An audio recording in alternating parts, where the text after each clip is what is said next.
Voilà, je vous souhaite la bienvenue. Voilà, je m'appelle David Henny, je suis agriculteur sur le plateau de Diesse.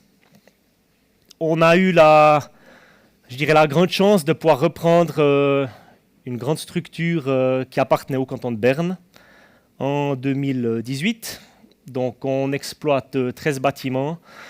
Vous voyez, il y a quelques énergies renouvelables qui sont déjà là au niveau panneaux solaires. Tout ce qui concerne la méthanisation, on va planter la pioche les prochains jours qui viennent. Donc c'est un projet qui est imminent, qui va se réaliser dans le courant de l'année.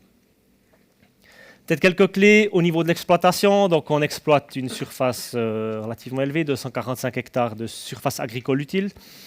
On a un troupeau de 75 vaches laitières, 18 vaches allaitantes, une soixantaine de genisses, une septantaine de bœufs de pâturage, quelques poules pondeuses, des porcs à l'engrais. On a une production de plantons de légumes, on fait environ 20 000 plantons de légumes pour la vente directe qu'on vend sur l'exploitation. Avec bien sûr un magasin de vente directe pour vendre la production qui est, en tout cas partiellement, qui est faite sur notre exploitation. Au niveau des grandes cultures, 35 hectares de céréales, donc du blé, de l'épeautre, de l'avoine, enfin à peu près toutes les sortes que vous pouvez avoir. Du colza comestible, donc pour de l'huile. 3 hectares et demi de pommes de terre, environ 4 hectares de betteraves sucrières. Des cultures maraîchères, donc à peu près tous les légumes que vous pouvez trouver, en fonction de la saison. Et puis bien sûr des prairies pour nourrir nos bêtes. Et puis la surface restante, des pâturages et bien sûr des compensations écologiques. Et puis le tout en qualité bio-suisse, ce qui est le grand défi quand vous exploitez une surface pareille. Voilà, au niveau production de l'énergie, donc c'est vrai que nous, dans notre développement, dans notre stratégie, on va dire d'entreprise, ce qui a toujours été important et ce qui est important aussi pour le futur, c'est l'autonomie. Aujourd'hui, vous savez, l'agriculture, elle subit des fortes pressions au niveau des marchés. On est un des seuls métiers où on nous impose les prix d'achat de nos produits. Donc moi, je suis producteur, je vends mon litre de lait, ce n'est pas moi qui vais fixer le prix. On va nous l'imposer, les acheteurs vont nous l'imposer. Vous voulez pas. Je prends l'exemple du lait ou des céréales, on a des interprofessions qui vont fixer des prix au niveau national. Donc je ne vais pas pouvoir dire « si celui-là ne me paye pas assez, je vais chez celui-là ». Ça s'équivaut quasiment.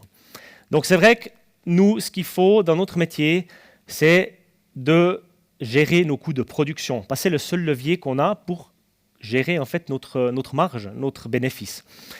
Donc c'est vrai qu'en gagnant en autonomie, c'est un levier qu'on a pour diminuer nos coûts de production. Une exploitation agricole telle la nôtre, qui a du bétail, avec la traite, il faut de l'électricité pour les séchoirs en grange, pour sécher du foin, pour les brasseurs à lisier, pour plein de choses. On est tributaire de l'électricité. Sans électricité, on ne fait plus rien aujourd'hui dans une ferme. Et puis, c'est un des points. Donc, c'est vrai qu'un premier pas qu'on a fait, c'est qu'on s'est lancé dans l'installation de photovoltaïque. Donc c'est vrai qu'en agriculture, on a souvent des grandes toitures. Et puis je dirais c'est des bâtiments qui se prêtent bien, qui sont justement, vous le voyez là, on a recouvert actuellement 3000 m², donc c'est déjà pas mal. Puis on a encore du potentiel qui est là. Donc voilà, en 2021, on a fait le premier pas avec ces 3000 m², où on a un pic de production environ de 600 kW quand tout joue. On a un prochain projet d'extension où on va recouvrir un bâtiment suivant de presque 1500 m². Et puis là, une spécificité qu'on va faire, c'est qu'on va rehausser notre installation photovoltaïque. On ne va pas la plaquer sur le toit.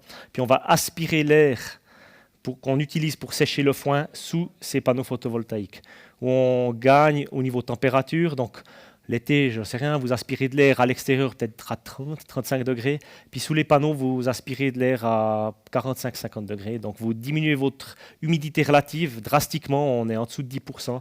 Donc vous gagnez en efficacité au niveau du séchage de foin, donc vous consommez moins d'électricité avec votre ventilateur. Enfin voilà, c'est un cercle vicieux. Et puis, on a aussi un chauffage à distance avec du bois déchiqueté d'environ 300 kW pour chauffer tous ces bâtiments que vous avez vus. On a besoin de chaleur aussi. Puis c'est vrai que nous, on avait ce défi, c'est que notre séchoir en grange ou d'autres installations, on consomme de l'électricité aussi quand il fait nuit. La traite le matin à 5 heures, l'hiver, on n'a pas de soleil, donc on n'a pas d'électricité. C'est vrai que ça fait un moment qu'on réfléchissait comment ce qu'on pourrait faire, parce que c'est vrai que le stockage actuellement, c'est quelque chose qui est relativement compliqué et assez cher, surtout quand vous avez des consommations comme on a chez nous. Et puis c'est vrai que on a aussi, quand vous avez du bétail, des grosses productions d'engrais de ferme. Et puis je ne sais pas si vous avez déjà vu l'hiver, vous avez ces tas de fumier qui fument. C'est de la chaleur qui part, donc ça travaille, il y a de l'énergie là-dedans. Et puis c'est quelque chose qui m'a toujours beaucoup fasciné, puis je me suis dit, mais cette énergie, elle part en l'air en fait. Donc on perd de l'énergie, on perd de la chaleur, on pollue, parce qu'il y a du méthane, il y a du CO2 qui est émis. Et puis c'est vrai que ça a toujours été une passion pour moi de voir ces installations de biogaz. Parce qu'en fait, on a de la matière utile qui est là, et puis on a le potentiel de la valoriser. Donc ça fait 2 ans qu'on a débuté ce projet, qui va aboutir cette année, donc d'une installation de méthanisation, comme on peut dire, de biogaz, mais agricole. Donc en fait, on va uniquement introduire des engrais de ferme, que ce soit du fumier, du lisier, ou éventuellement des résidus végétaux qu'on a sur l'exploitation, pour en fait produire de l'électricité et de la chaleur. Donc voilà, il y a quelques données techniques. Donc, par rapport à l'installation, c'est une installation unique, c'est la première qui va être fabriquée telle qu'elle en Suisse. La plupart du temps, vous avez 2 silos. Peut-être vous avez déjà vu, ça commence quand même à venir gentiment en Suisse. Donc vous avez 2 cuves avec ces ballons. Ici, c'est en fait un projet très innovateur parce qu'on aura une cuve dans l'autre. Donc ici, au milieu, vous avez le digesteur où va se passer la méthanisation effective. Et puis autour, vous aurez le post-digesteur. Donc en fait, ce qui est très intéressant de ce concept, c'est qu'on économise énormément de place et puis ça devient un peu plus discret dans le paysage. Puis comme vous voyez ici après, il y a sur une partie de ce rond, il y aura le ballon de gaz où le gaz est stocké. Donc voilà un peu les volumes. Donc le digesteur au milieu, environ 500 m3, le post-digesteur 900 m3, une puissance moteur de 50 kW. On va introduire environ 4700 tonnes d'engrais de ferme par année.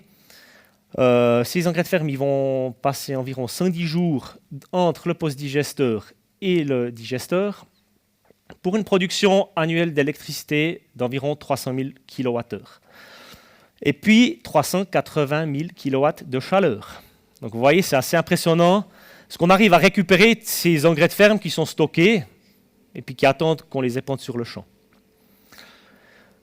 L'investissement, il se compte à peu près à 1 200 000.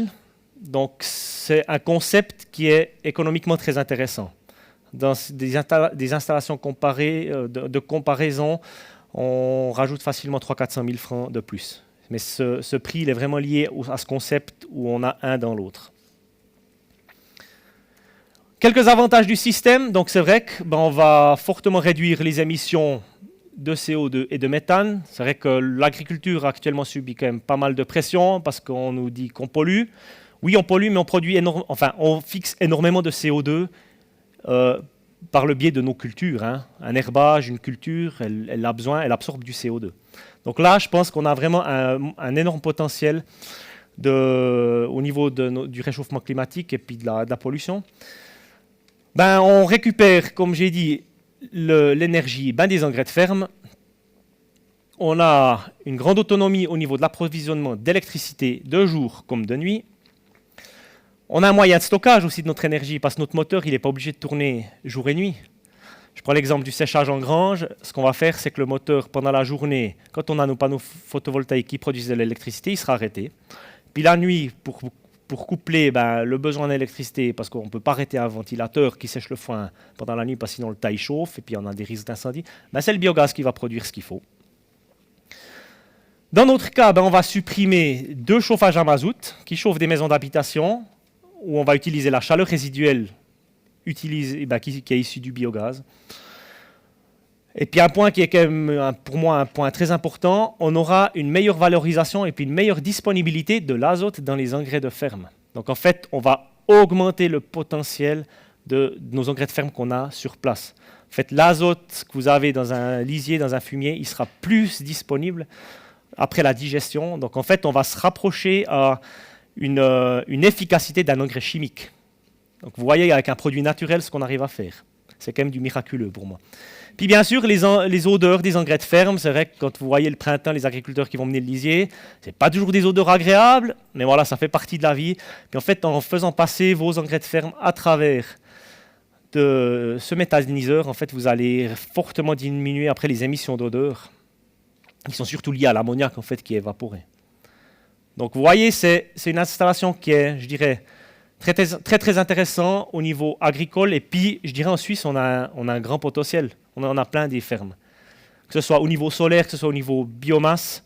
Et puis ça, aujourd'hui, je pense que c'est un énorme potentiel qu'on peut exploiter. Et puis, je dirais, de notre côté, on fait énormément déjà. Dans le monde agricole, vous voyez, moi, je suis un des exemples, mais il y en a plein d'autres, des fermes qui essayent de trouver des solutions pour aider à cette transition énergétique qu'on entame déjà et puis qu'on va entamer les prochaines années. Voilà.